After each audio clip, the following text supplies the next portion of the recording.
In this video, we will be using the remainder theorem to determine whether a number k is a zero of a given function. A zero of a polynomial function is a number k such that f of k equals 0.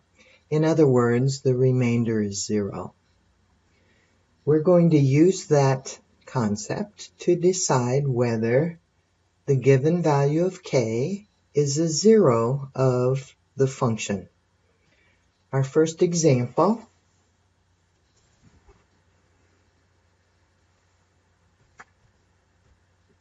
our function is 2x cubed minus 3x squared minus 18. And we're going to do synthetic division on this function with this value of k.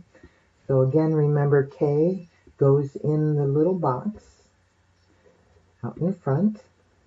And then I'm going to write my coefficients. I want to point out that in between the second degree term and the constant term, I'm missing my x to the first power term. So I'll have to put a 0 in there when I get to that point. So I'm going to write 2 minus 3, and then I need a 0 to hold the x to the first place, and then minus 18. Right.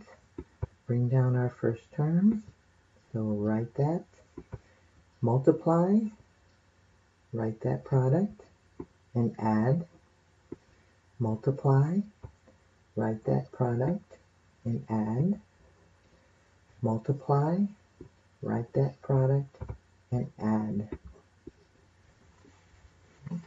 Since my remainder is a number other than 0, we know that k, 2, is not a 0 of this polynomial. So 2 is not a 0 of f of x.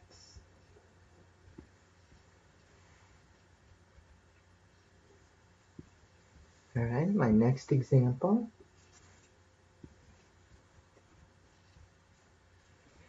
I want to determine whether negative 3 is a 0 of this polynomial.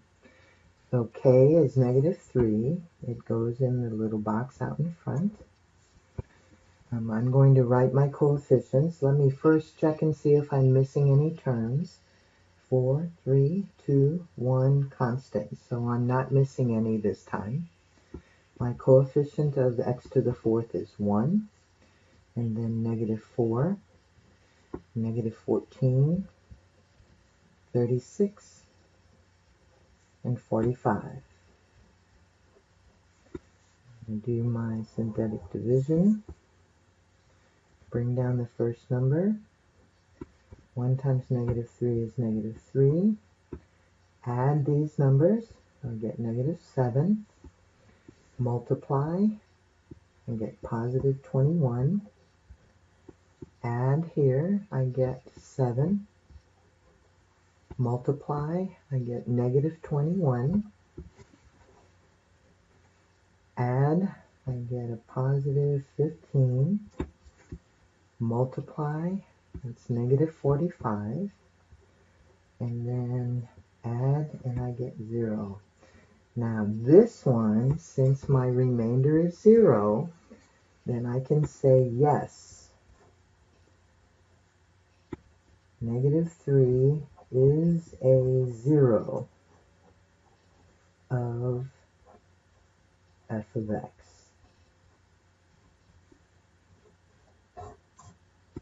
Okay, you've got to have a 0 remainder in order for this to be a 0.